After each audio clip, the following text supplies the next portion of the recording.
Esther, chapitre 3, versets 1 à 12.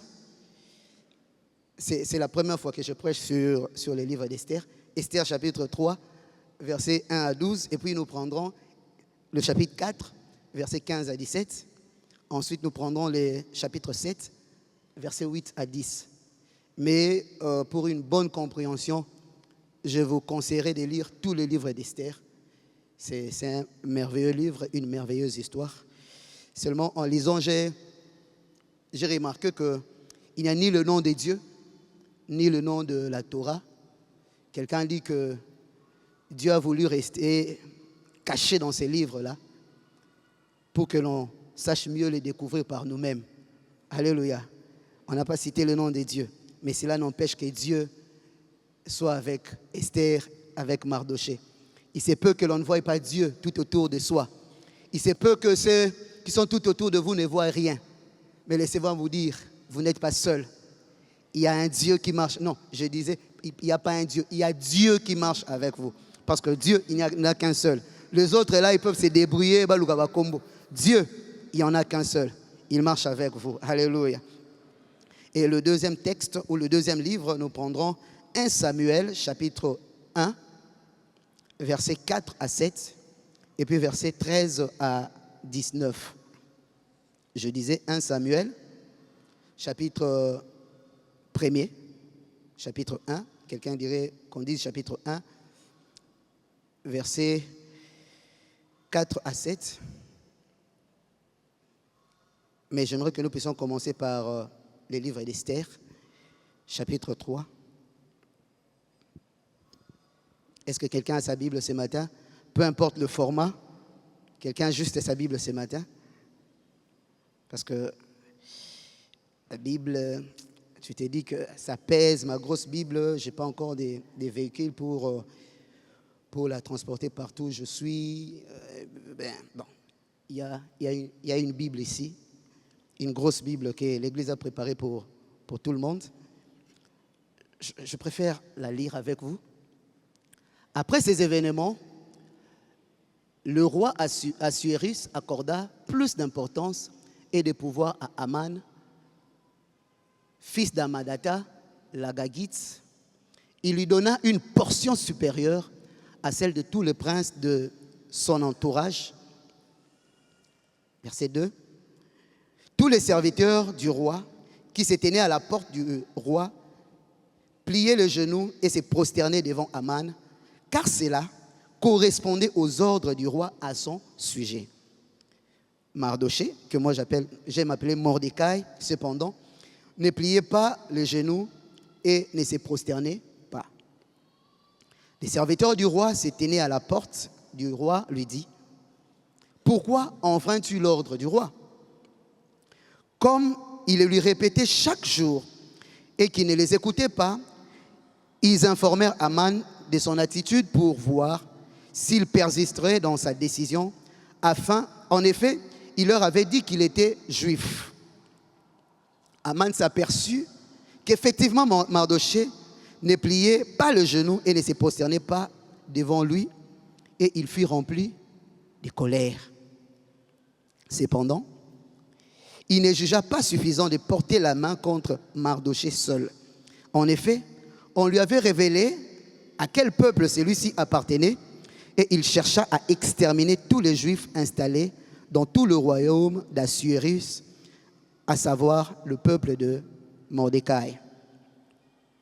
La 12e année du règne d'Assuérus, le premier mois, c'est-à-dire le mois de Nisan, on jeta le pour, c'est-à-dire le sort, devant Aman pour que chaque jour et chaque mois successivement, et le sort désigna le 12e mois, c'est-à-dire celui d'Adar.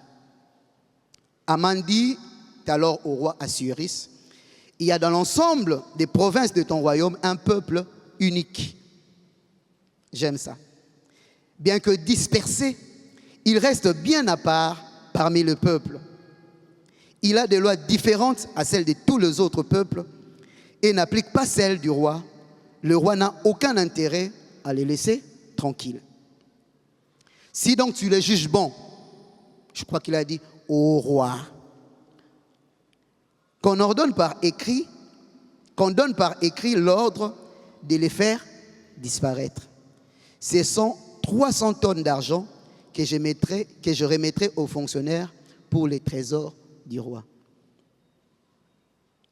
Proposition satanique. Le roi retira l'anneau de sa main et le donna à Aman, fils d'Amédata, l'Agagite, qui était l'adversaire des Juifs. Je vais ouvrir une parenthèse que je fermerai rapidement. Aman était en fait en train de se venger de son arrière-grand-père Agag. Lisez 1 Samuel chapitre 15, vous verrez que Dieu avait donné l'ordre à Saül de tuer tous les Amalécites, leurs rois, leurs biens, et de vouer tout à l'interdit. Mais Saül a fait ce qu'il a fait. En fait, c'est Samuel qui a tué ce roi. Vous savez, le mal, le péché que vous n'arrivez pas à écraser, à vous débarrasser aujourd'hui, vous rattrapera demain. Si pas vous, ça rattrapera même vos enfants. Ils ont laissé une descendance d'Agag. Et cette descendance est devenue une épine sous leurs pieds, un caillou dans leurs chaussures. Il lui dit, là c'est la réponse du roi, l'argent de ces peuples sont à ta disposition, faisons ce que tu voudras. On continue notre texte. On convoqua les secrétaires du roi le 13e jour du premier mois et l'on écrivit un message en tout point conforme aux ordres d'Aman, pas aux ordres du roi, aux ordres d'Aman, adressé aux satrapes du roi, aux gouverneurs de chaque province et aux chefs de chaque peuple, à chaque province dans son écriture et à chaque peuple dans sa langue. Le message fut écrit au nom du roi Assuérus et l'on y apposa l'empreinte du roi. On prend le chapitre 4, versets 15 à 17. Esther fit répondre à Mardoché: va rassembler tous les Juifs qui se trouvent à Suse et jeûner pour moi, ne mangez et ne buvez rien pendant 3 jours, ni la nuit ni le jour. Moi aussi, je respecterai un tel jeûne avec mes servantes. Et c'est dans ces dispositions que je pénétrerai chez le roi. J'enfreindrai la loi. Et si je dois mourir, je mourrai. Mardoché s'en alla faire tout ce qu'Esther lui avait ordonné. Chapitre 7, versets 8 à 10. À son retour du jardin du palais, en pénétrant dans la salle de banquet, le roi le trouva effalé contre le siège occupé par Esther. Et il dit: ira-t-il jusqu'à violer la reine en ma présence dans le palais? Dès que cette parole fut sortie de la bouche du roi, on recouvrit le visage d'Aman. Harbona, l'un des eunuques, dit alors devant le roi: il y a une potence préparée par Aman à l'intention de Mardoché. C'est lui qui avait parlé pour le bien du roi. Laisse-moi te dire qu'il y aura quelqu'un, Dieu placera quelqu'un qui se souviendra de toi. Même lorsque tu seras sur le point d'être viré du travail, Dieu enverra quelqu'un qui parlera de bien de toi. J'aime quand la Bible dit que les Syriens plutôt faisaient des complots. Le roi syrien faisait des complots dans sa suite contre le peuple de Dieu, contre le roi de la Samarie et son peuple. La Bible dit qu'à chaque fois il faisait des complots, il y avait un prophète en Samarie, en la personne d'Élisée, qui dévoilait les complots du roi étranger. Je suis venu dire à quelqu'un: Dieu placera toujours quelqu'un devant toi, ou Dieu fera ce que toi-même tu découvres les complots qui sont faits contre toi dans ton milieu, ou dans le milieu où tu travailles, peut-être au marché, peut-être, je ne sais où, mais je sais une chose que Dieu fera, c'est que quelqu'un parle en bien de toi. Alléluia. Elle est dressée dans la maison d'Aman et fait 25 mètres. Les commentateurs disent que cette potence était juste derrière la maison d'Aman, de manière à ce que lorsqu'Aman s'assirait sur sa véranda ou sur le balcon, qu'il voit le corps de Mardoché en train de pourrir et être consommé par les oiseaux. Mais laisse-moi te dire que tous les pièges qu'ils ont formés contre toi sont d'ores et déjà nuls et sans effet. Ce n'est pas moi qui l'ai dit, c'est la Bible qui dit. Formez des projets et cela ne viendront pas de moi. Tout terme forgé contre toi sera. Toute langue qui s'élèvera en justice contre toi, tu l'as. Je croyais que c'était la parole de Dieu.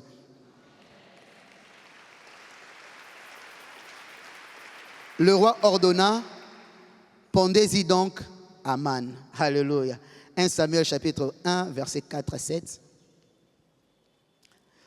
Le jour où Elkana offrait son sacrifice, il donnait des portions à sa femme Pénina et à tous ses fils et à toutes les filles qu'il avait d'elle.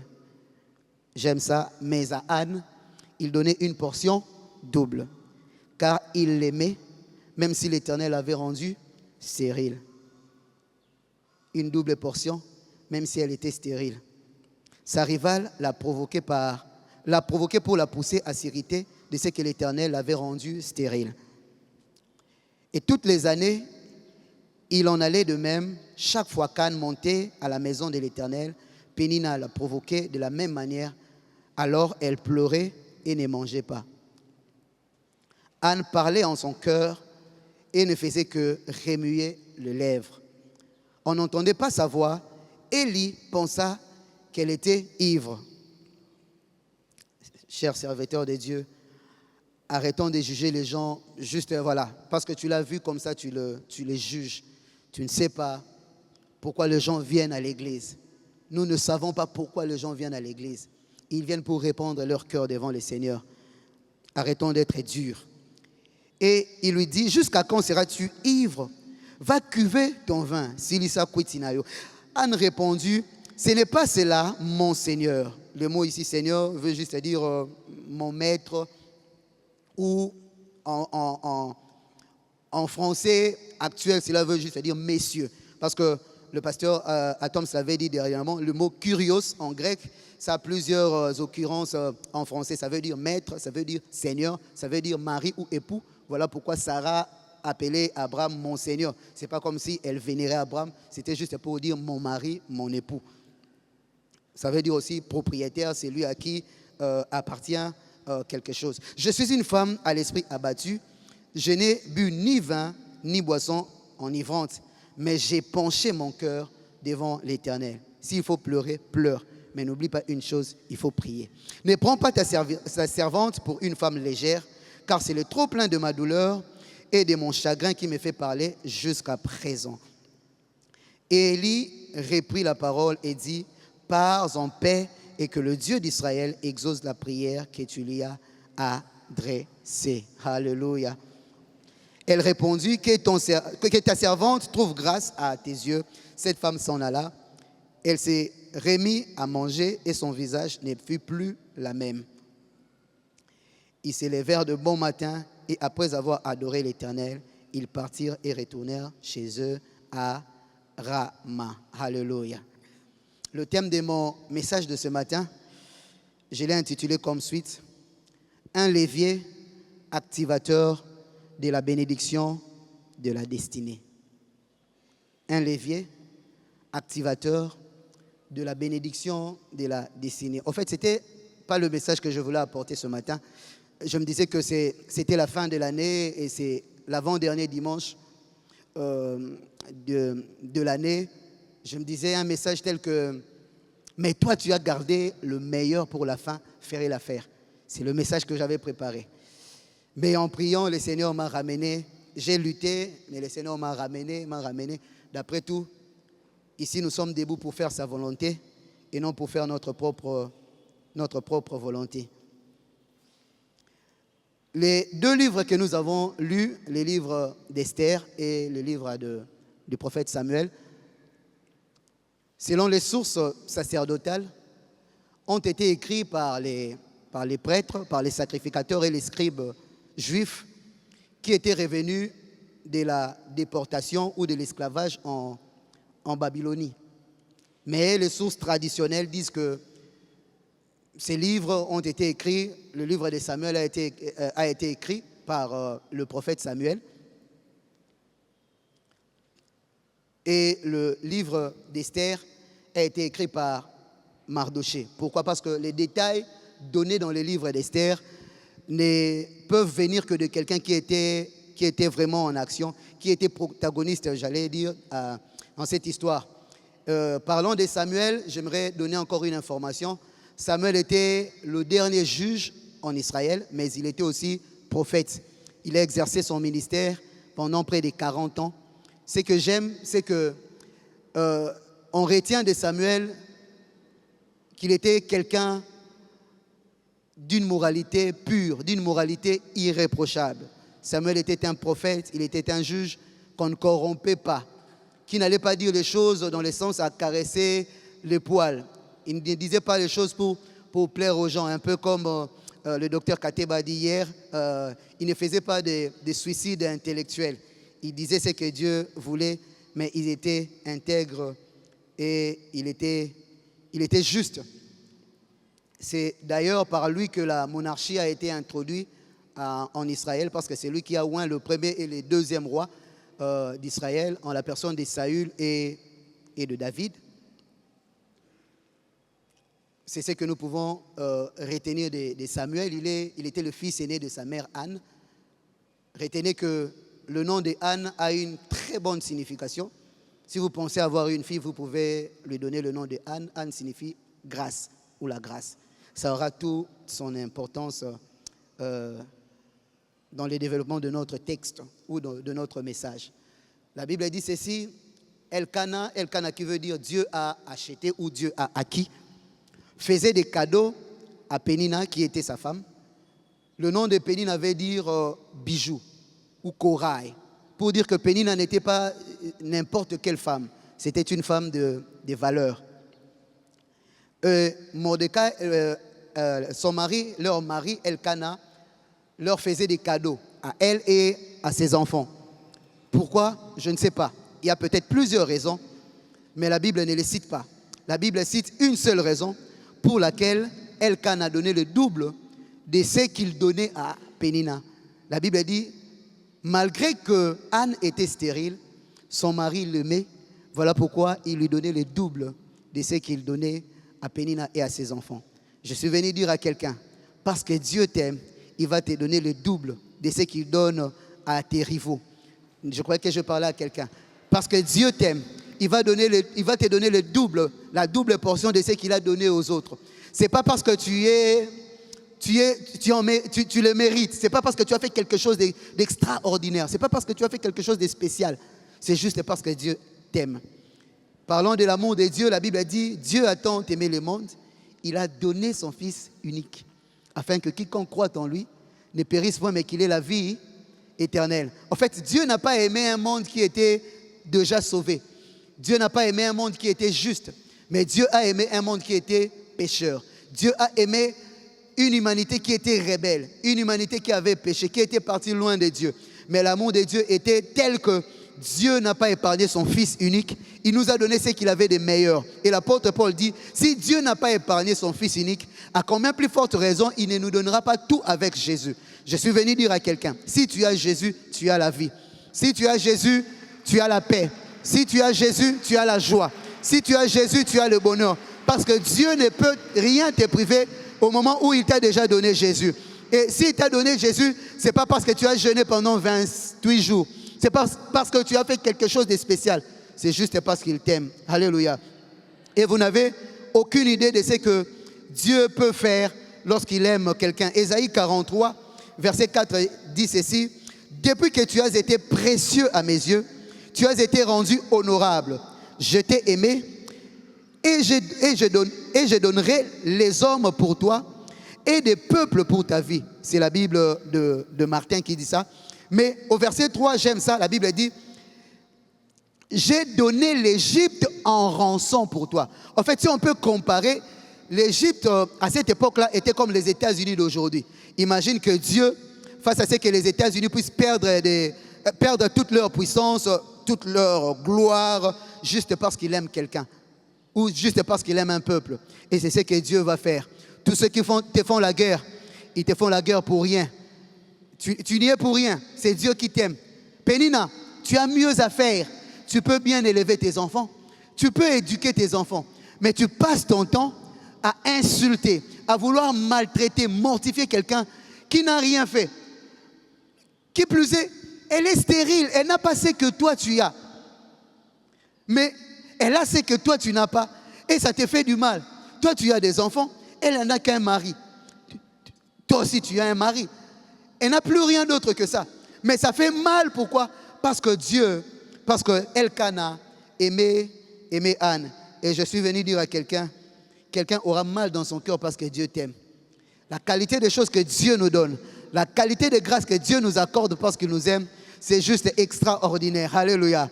La qualité de miracle que Dieu va opérer pour toi en cette fin de l'année, waouh, je suis déjà en train de le voir. Je suis en train de te voir chanter. Je suis en train de te voir. C'est toi qui viendras témoigner ici le 31 décembre ou le 1er janvier. Parce que Dieu t'aime et il va faire quelque chose d'extraordinaire pour toi.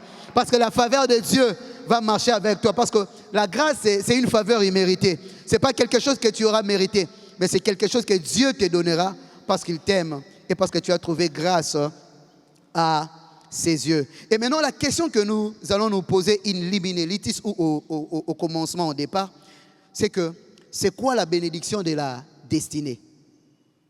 Je parlais d'un levier qui active le mécanisme de la bénédiction de la destinée.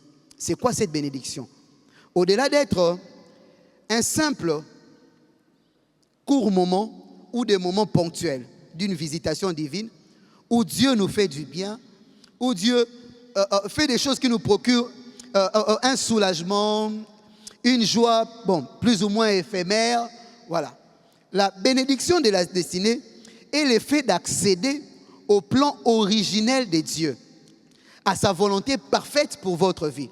Voyez-vous, Dieu est en train de dire à Jérémie, dans Jérémie 1,5, « Je te connaissais avant que tu naisses, avant que tu ne sois conçu dans le ventre de ta mère, alors que tu n'étais qu'une masse informe et vide, je t'avais mis à part pour me servir étant prophète. » C'est ça la bénédiction de la destinée. C'est cette chose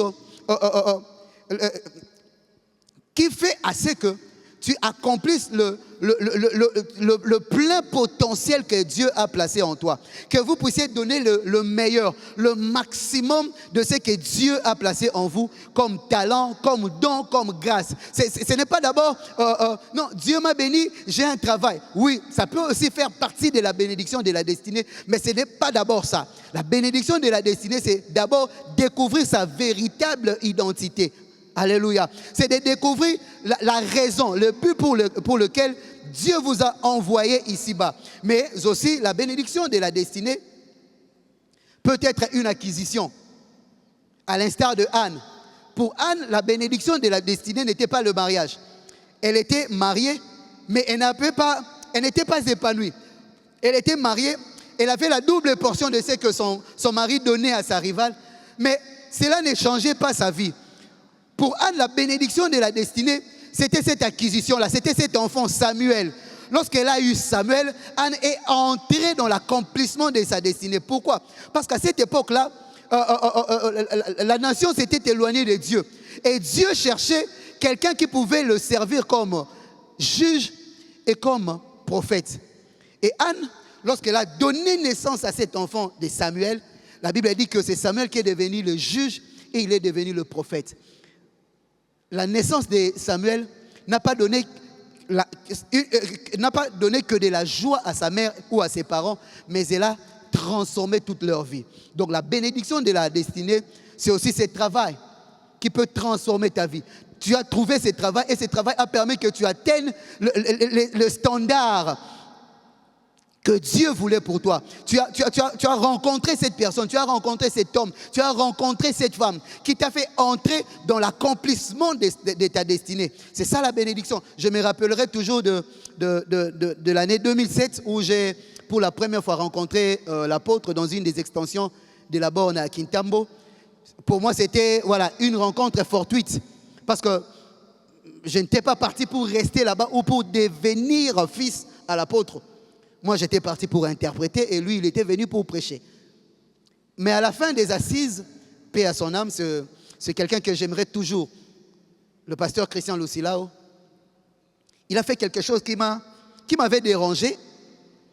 Il m'a dit, Christian, cet homme, c'est ton père. Je me suis dit, oh, mais Joazo Kabanga n'est pas moto, on a évité. Bon, ce monsieur est en train de me livrer à quelqu'un que je ne connais pas. Il était prophétique. La suite, tout le monde la connaît. Alléluia. Donc, ça peut être une rencontre.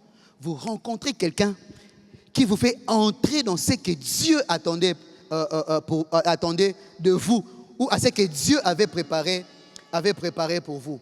Donc c'est ça la bénédiction de la destinée. Ce n'est pas un simple moment de plaisir où voilà, Dieu te donne une grosse somme d'argent. C'est bien, ça te donne de la joie, ça te procure du bonheur, mais ça ne change pas, ça ne transforme pas ta vie. La bénédiction de la destinée, une fois que tu l'as, ça transforme toute ta vie, ça transforme ta façon de vivre, ça transforme ta façon d'être, ça transforme même le regard des autres vis-à-vis de toi. Désormais, les gens ne te regarderont plus comme ils te regardaient d'avant.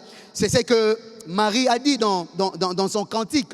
Désormais, les gens m'appelleront bienheureuse. Pourquoi? Parce qu'elle a porté le Sauveur dans son sein, dans son ventre. Pourquoi? Parce qu'elle a été visitée par Dieu. Le fait qu'elle soit visitée par Dieu, cette visitation a fait entrer Marie dans sa destinée. Et aujourd'hui, il y a même certains de nos frères qui la vénèrent. La deuxième question à se poser ce matin, c'est quoi un levier? En termes de technique, un levier est une barre rigide que l'on fixe à un point d'appui, servant à faciliter un mouvement pour déplacer, pour soutenir ou soulever d'autres corps. C'est la commande d'une machine qui a la forme d'un levier. Vous pouvez voir ça dans les véhicules. Nous tous, nous prenons des véhicules. Quand vous voyez, il y a un levier qui actionne la boîte de vitesse. Mais en termes de... si je vais prendre le sens figuré, je dirais que c'est toute forme de force morale ou de moyen d'action permettant un effet similaire à un levier. Donc, c'est quelque chose qui te pousse, qui te soulève, qui te porte, qui te transforme. Et ces leviers, dans sa présentation, il paraît étonnant, il paraît bizarre. Est-ce que quelqu'un peut dire à son voisin bizarre? Ces leviers paraissent bizarres parce qu'il ne se présente pas en forme de bénédiction, il ne se présente pas en forme d'opportunité, il ne se présente pas en forme d'amitié, il ne se présente pas en forme de sollicitude ou en forme d'amour. Ces leviers se présentent en forme d'hostilité. Ces leviers, ce sont les attaques, ce sont les moqueries, ce sont les combats, ce sont les difficultés. Et il y a deux personnes qui sont les archétypes de ces leviers. J'ai parlé de Pénina et de Aman. Alléluia. Je disais que Pénina et Aman sont des archétypes des gens honorés, parce que c'était des gens qui avaient de l'honneur. Rappelez-vous, je vous ai dit que Pénina signifie bijou, quelque chose de valeureux. Mais Aman signifie magnificence, quelqu'un qui brille, quelqu'un qui a vraiment de l'honneur. Mais ce sont des gens avec qui nous nous retrouvons dans les institutions, là où nous travaillons. C'est peut-être dans les quartiers, c'est peut-être sur l'avenue, c'est peut-être dans l'entreprise. Je dirais malheureusement, ça arrive aussi, bon, ce n'est pas ici, hein, c'est loin vraiment de notre église. Je l'ai vécu ailleurs, dans d'autres églises. À l'église, on peut aussi rencontrer des Pénina et des Aman. Ce sont des gens qui ont certes des compétences, ils ont des capacités, ils ont des aptitudes requises. Ils sont des gens intelligents. Ils savent faire ce qu'il faut faire.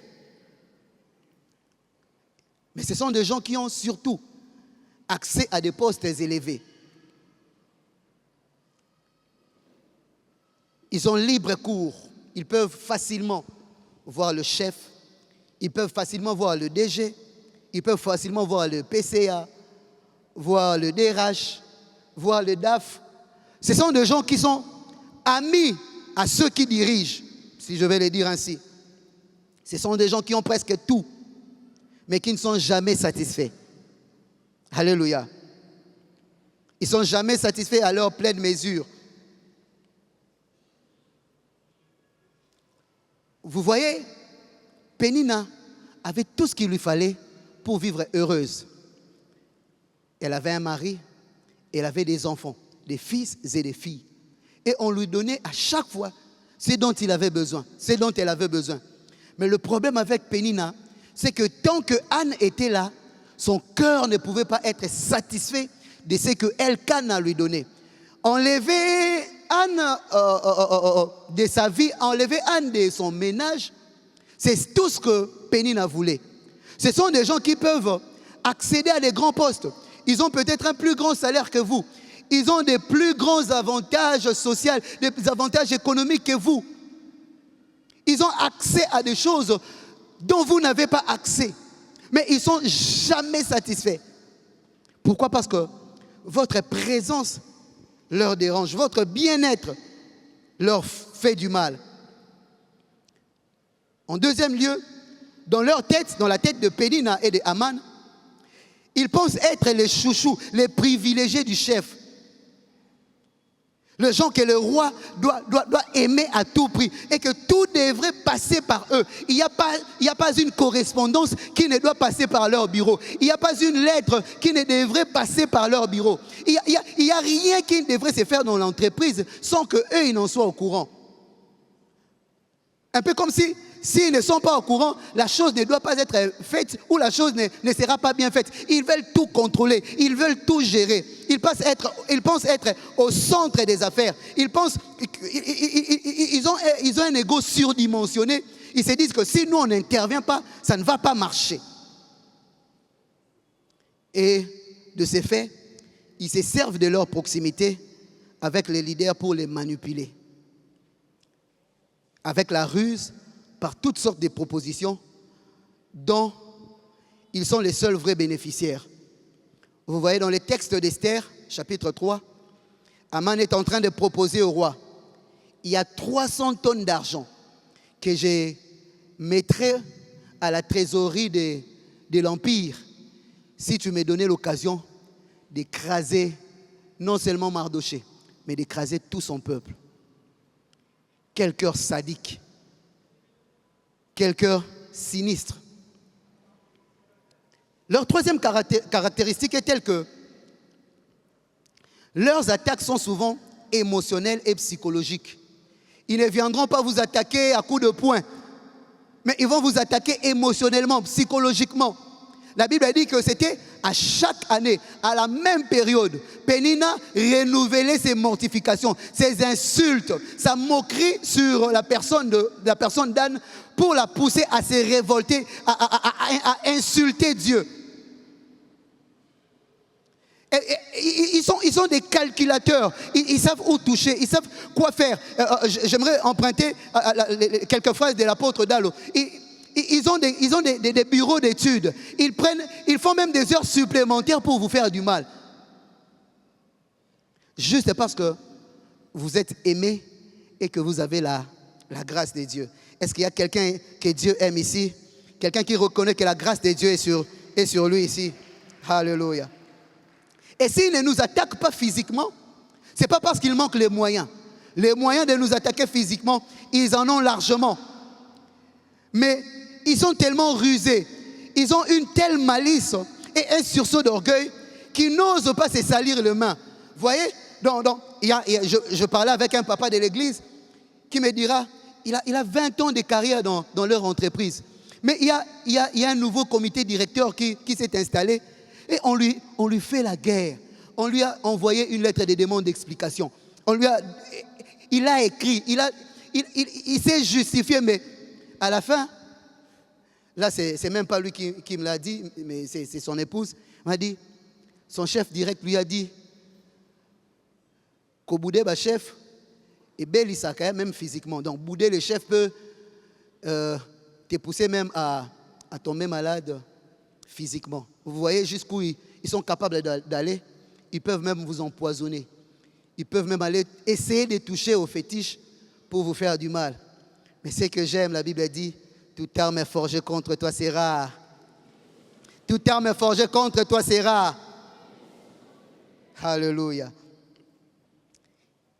Je prie en cette fin d'année que tout conciliabule qui a été fait derrière ton dos, des réunions qu'ils ont fait la nuit pour te détruire, que Dieu les voue à l'échec au nom de Jésus. Là où tu n'as pas participé, mais que l'on a cité ton nom en mal, que Dieu détruise les conseils des méchants au nom de... Ils sont des gens qui sont prêts à tendre des pièges. La Bible dit qu'Aman a fait ériger un poteau de 25 mètres de hauteur. Il se donne les moyens qu'il faut pour nous faire du mal. Alléluia. La Bible dit c'est en vain qu'on essaye d'attraper le crocodile avec la maison. Ozindo kendo kagangando. Passe-temps. Alléluia. Passe-temps. Les péninas sont ces types de gens qui vous ont trouvé en place. L'histoire dirait que c'est Anne qui a été la première épouse parce que son mari l'aimait. Mais il s'est fait que Pénina a des choses que Anne n'a pas. Pénina a des enfants que Anne n'a pas. Il est venu après toi dans votre service, dans votre département. Mais il commence à avoir des choses que toi tu n'as pas. Pour Anne, ça ne me dérange pas. Et si ça me dérangeait, j'irais plaider mon sort auprès de l'Éternel.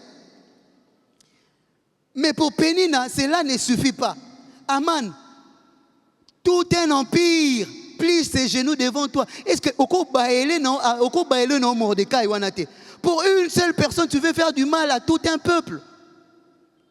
Pour une seule personne, tu veux faire du mal à toute une famille. Pour une seule personne, tu veux faire du mal à toute une église.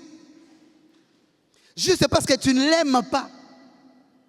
Il n'y a pas de raison scientifique qui justifie ta haine. Ce sont là les Aman et les Pénina. Ils ne se concentrent pas sur leur ministère. Ils se concentrent sur les ministères des autres. Ils ne se concentrent pas sur leurs tâches. Ils se concentrent sur la tâche des autres. Mais si tu es une Pénina ou un Aman ce matin, laisse-moi te dire, tu peux prendre tout ce que tu veux, soit de Anne, soit d'Esther, soit de Mordecai, mais tu ne deviendras jamais Anne. Tu ne deviendras jamais Mordecai. Tu ne deviendras jamais Esther. Tu peux tout prendre de ces frères-là. Tu peux tout prendre de cette dame-là. Lupangu na yo zo botola. Botola na yo. Mais tu ne... Okokoko botola est grâceté. Ils peuvent prendre votre place, mais ils ne prendront pas la grâce qui est sur vous. Ils peuvent prendre tout ce que vous avez, mais ils ne prendront pas ce que vous êtes. Ce que vous êtes unique à votre genre. Dieu a calculé avant de vous créer. Il a dit, créons l'homme à notre image, à notre ressemblance. Dieu a pris le temps de se salir les mains pour te créer, parce que tu as de l'importance à ses yeux. Alléluia. Ils peuvent tout prendre, ils ne prendront pas ta grâce. Ils ne deviendront jamais comme toi. Ils pourront faire ce que toi tu fais, mais ils ne deviendront jamais comme toi. Parce que ta grâce, elle est particulière. Elle est unique. Alléluia.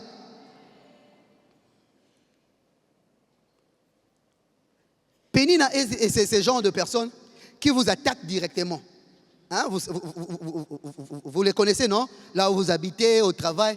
Ce genre de personnes qui vous montrent que yon a l'ingarayoté. Et n'ont pas peur du chef, et n'ont pas peur des autres collègues.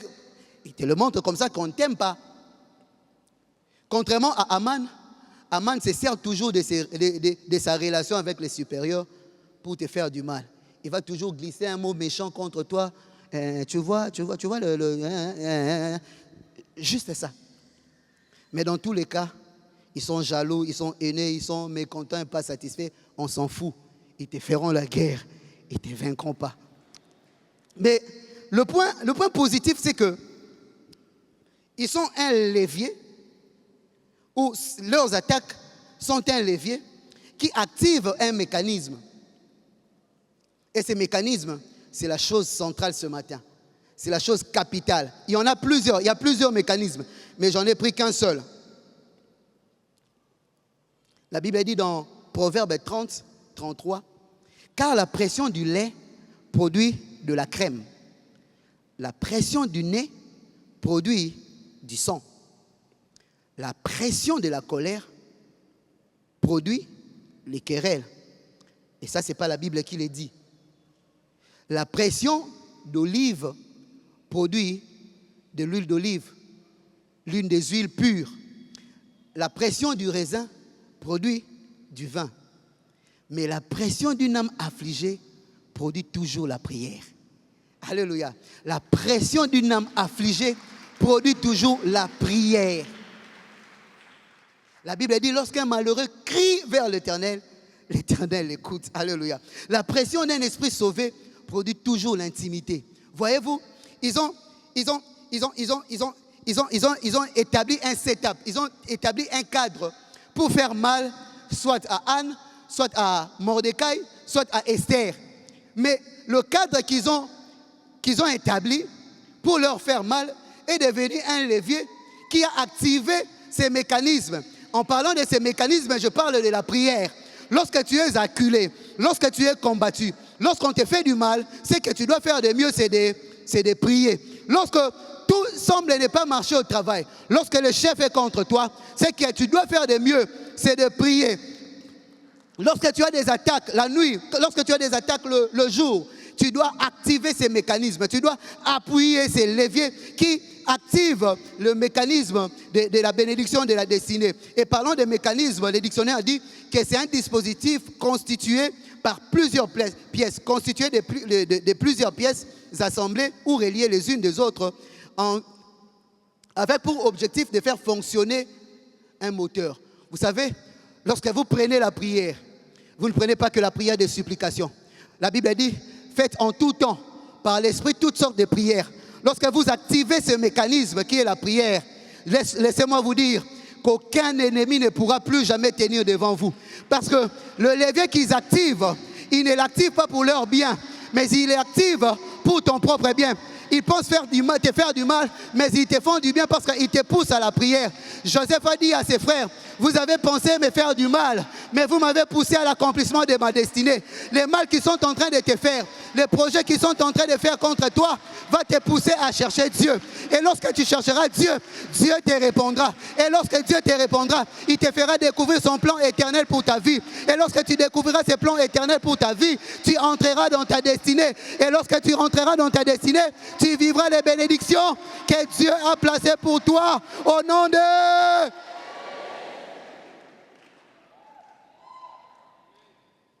En nous acculant, ils pensent nous défoncer. Mais ceux qui ne savent pas, ceux qui sont en train de renforcer notre confiance en Dieu en nous enfonçant dans la prière. Plus aux fina, plus tu mets la pression, plus moi je prie. C'est dans mon pression, j'arrête de faire des prières simples. J'associe à ma prière le jeûne. Et lorsque je jeûne davantage, Dieu, même s'il ne le voulait pas, parce qu'il voit que je suis en train de l'invoquer, lui-même il a dit, invoque-moi, je te répondrai. Je t'ai montré des choses cachées, des choses que tu ne connaissais pas. En m'acculant, tu me pousses à prier. Oh, lorsque je prie, Dieu me révèle même ce que tu avais prévu de faire contre moi. Et du coup, lorsque je prie, tes projets sont nuls et sans effet. Ils pensent nous faire du mal, mais ils nous poussent à faire la chose la plus essentielle, et prier. Alléluia. Et prier. Ils pensent nous discréditer en parlant à mal de nous, mais ils font notre publicité gratuitement. Et les gens voudront connaître la vérité. En voulant connaître la vérité, ils vont découvrir ce que tu es. Voyez-vous, il a fait la guerre à Mordecai. En faisant la guerre à Mordecai, ils ont découvert que Mordecai était un enfant de Dieu. Et lorsqu'on a découvert que Mordecai était un enfant de Dieu, la propre femme d'Aman, après lui avoir conseillé, il lui a dit, Jozo Bundisa, la personne contre qui tu te bats, si c'est un véritable enfant de Dieu, c'est toi qui vas tomber. Je suis venu dire à une Pénina ou à un Aman, si par hasard, il nous suit, ouais, nous suit même en ligne. Je sais que Baza Awate. Hein? Mutozo Bundisa, rassure-toi qu'Azamou Nzambe. Poso Azamou Nzambe. Parce que si c'est un enfant de Dieu, c'est une fille de Dieu, laisse-moi dire que tu ne gagneras pas. Laisse-moi dire que tu ne gagneras pas. Parce que lorsqu'on se met à prier, la prière réussit là où tout a échoué. La prière est incorruptible. J'ai un ami qui dit prière et ça quoi sachet pour la rater. La prière c'est comme un sac en plastique. Même si tu l'enterres par terre, ça ne se décompose jamais. Elle reste intacte. La prière invite Dieu à intervenir dans votre vie. Bien aimé, si vous êtes dans des problèmes, priez. Si vous rencontrez des difficultés, priez. Si vous êtes combattu, priez. Je ne vous défends pas de pleurer. Pleurez. Mais après avoir pleuré, priez. Pleurez. Mais même en pleurant, priez. Priez le matin, priez à midi, priez le soir. Une chose, n'arrêtez jamais de prier. Parce que c'est lui qui prie. Il est plus dangereux qu'une armée. Alléluia. Moutoua Sambelaka. Aleki Farde, c'est la somme. Somme, on a quand tu pries, les ennemis, ils tremblent. Seulement, le diable même, il tremble. Seulement, il fait croire aux humains qui t'attaquent que rien ne se passe. En réalité, tout se passe. Le mécanisme est déjà en marche. Quand tu pries, le mécanisme est déjà en marche. Le mécanisme de l'intervention divine est déjà en marche. Je suis venu dire à quelqu'un que Dieu a déjà déclenché l'intervention. Tu vas le voir. Avant la fin de cette année, tu témoigneras que le Dieu d'Atom Sumbouma t'a visité. Tu témoigneras que ton Dieu est de ton côté. Quand Dieu t'aime et que sa grâce est sur toi, cela te suffit. Quand tu pries, cela te suffit. Tu peux te réveiller un matin pauvre et prisonnier comme Joseph en Égypte, mais finir au soir du même jour, Premier ministre et riche en Égypte. Non, Dieu ne te fera pas rentrer dans la maison de ton père pour pouvoir régner. Tu régneras là en terre hostile. Tu régneras là où on essaye de t'écraser. Bien aimé, la crème n'est pas produite ailleurs. La crème est produite là où on est en train de presser du lait. C'est là où tu es en train de vivre tes afflictions. C'est là qu'on témoignera. Non, cette dame, elle a Dieu. Ses frères, il a Dieu. On viendra même poser la question. Oh, ça, révèle-moi plein les aranines. Et tu leur diras, j'ai un Dieu au ciel. J'avais dit au premier culte, quelqu'un qui prie et qui jeûne, comme Daniel, on peut te jeter dans la fosse aux lions. Mais parce que tu jeûnes, Dieu fera assez que les lions puissent jeûner avec toi. Ce jour-là, les lions ont jeûné. Pour la seule fois dans l'histoire de la Bible, les lions ont jeûné avec Daniel parce que Daniel savait jeûner. La situation là qui semble être gênée, côté là on jeûne. Son côté là on jeûne. Et qu'on jeûne na yo. Et puis jeûne wana ici là. Ça servira à ton avantage. Dans tous les cas, tu n'as pas besoin de l'amour et de l'appréciation de tout le monde. La bénédiction de Dieu te suffit. La grâce de Dieu te suffit. Je ne dis pas qu'on ne doit pas nous aimer, non.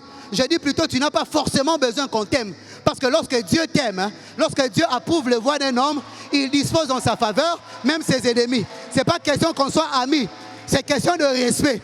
Si tu me respectes, ça me va. Si tu ne m'aimes pas, ça me va aussi. Mais respecte-moi, parce que j'ai la chose de Dieu sur moi. C'est invisible, parce que j'ai encore la forme que j'ai aujourd'hui. C'est invisible, parce que je suis encore dans le process. Là, je suis informe, mais je ne suis pas vide. C'est plutôt la terre qui était informe et vide au commencement. Toi, tu es informe, mais tu n'es pas vide. Alléluia.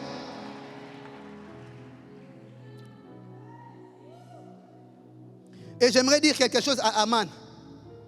En abusant de ta position et de ton pouvoir, si tu penses écraser tout le monde, rassure-toi d'avoir des chaussures de bonne qualité.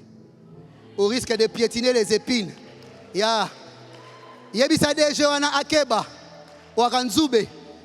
dit à Paul qu'il maltraitait les chrétiens. Dieu pose à chrétien, hein? Voilà. Paul qui maltraitait les chrétiens, Dieu lui a dit, il ne serait pas bon pour toi de réjamber sur les aiguillons. Hein? Ça ne sera pas mal, ce ne sera pas bien pour toi. Dis à ton voisin Nazara Nzoube. Si tu veux m'écraser, rassure-toi d'avoir des chaussures de très très bonne qualité. Au risque de gravement te blesser et de ne plus jamais remarcher. Parce que Nzoube,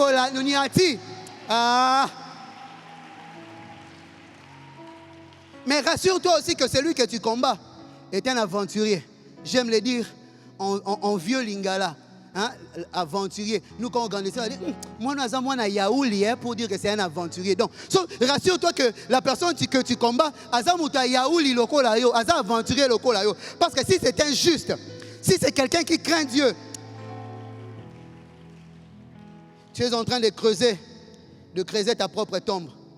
À Mordecai, j'aimerais dire ceci. Ce n'est pas parce que c'est difficile que tu vas échouer. Cela ne veut pas dire que tu vas échouer parce que c'est difficile. Oh non, ça traînait.